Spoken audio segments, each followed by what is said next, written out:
විශ්වන ලීලා අඤ්ඤන සිසිලනුරා ඇස්වල ගාලා බාත බැඳි ආද දිවි ළමට වෙලි ඉඳලා දෙතුලේ කොණක් සෙමින් අපලා ඔබ ආයෙත් ඇසයි ඉගෙන ගන්නෝ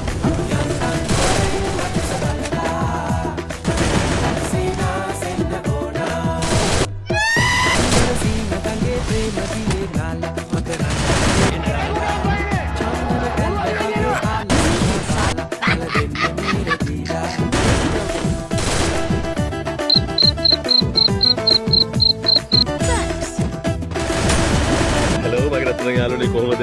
පොතින් ඉන්නද ඔයගොල්ලෝ? යනවා